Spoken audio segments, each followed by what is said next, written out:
Hi everybody, my name is Jessie and thank you for joining me today. So the reason I came here today and I wanted to film this video is because my sister shared with me a sermon that was told by this very popular priest. This video is not about religion, I promise you. However, it is an extract of a sermon that was told by a priest, and I wanted to bring it here today to share with you and take away as much of the religion out of it as possible, because I always want to make sure that if somebody different comes onto into the conversation, that they feel comfortable enough to be able to be part of it and that they are welcome to be part of it. Like I said to you, my sister sent me the sermon and I really loved it because I just thought, wow, that is real life and it doesn't have to have religious connotations to be able to understand.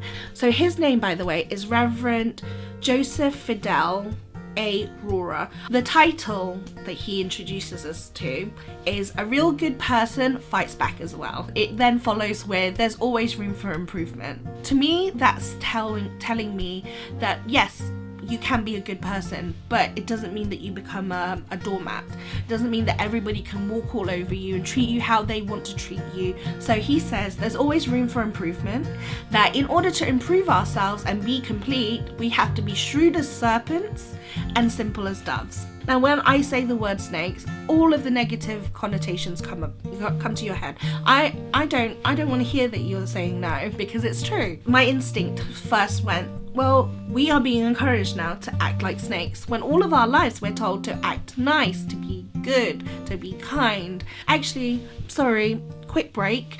I want to Google exactly what shrewd means. Having or showing sharp powers of judgment, astute. Sounds good, right? But also we're being taught we should be shrewd like a snake, but simple like a dove. Now, I completely understand what it's like. He's saying he understands being a dove, because a dove, without having to truly explain it, is a symbol of purity, simplicity, meekness and gentleness. So he continues by saying shrewdness is not a defect but an asset of serpents, and that it is an asset that we as humans should try and acquire. Is this whole idea that if you're shrewd and you are aware of real life, you are a lot more advantaged and you're in a better place than somebody who only goes based off of their beliefs. Reverend Joseph says to us that we should keep one step ahead of anybody who sins, so that we won't be tricked, so we won't be left behind, so we won't be used. So avoid all the negativity. So don't even acknowledge the negativity, just move away from it so we can move forwards. But actually no, I think that it ends up making us trapped. So we need to be like snakes. We need to be aware of all this negativity, aware of the bad people, aware of the bad things that are happening in this life. It needs to make people uncomfortable, because if we're made uncomfortable, we will do everything we can to make ourselves comfortable again. He then continues to say, it is not bad to give. So being a giving person and being open and kind is not a bad thing. But sometimes we do have to act a little bit selfishly. You have to know when you can speak up. It's not being disagreeing, it's not you being a bad person, it's you standing up for what you believe in and what you believe is right. And that is what I encourage everyone to do. He continues, is the Lord gentle all of the time? So should you be kind and gentle all of the time? No.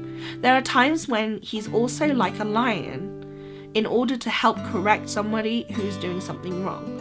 So that's when the whole being bold and being outspoken is important. If you feel comfortable enough to be able to say something to someone and call them out on their BS, do that. But at the same time, I'm also aware there are people who don't feel comfortable enough to do that. And in those cases, there's still things you can do. If you witness an injustice or discrimination, report it. So he ends his sermon essentially by saying, I hope that you, brothers and sisters, continue being good and kind, but remember that kindness must not lead to stupidity. There are times when we have to speak up or fight back, even if it means going against even our loved ones. We will get the help that we need from other good people. It will be hard in the beginning, but eventually we will be okay. So basically, the layman's terms, or the Cliff Notes version of his sermon was that yes, You can be a good person by behaving like a good person should, but also we can be tough, we can be hard without being a bad person, as long as we use those qualities, we use those characteristics when it's really important to try and improve a situation, to help somebody else. Be a snake like your life depends on it. Thank you, bye.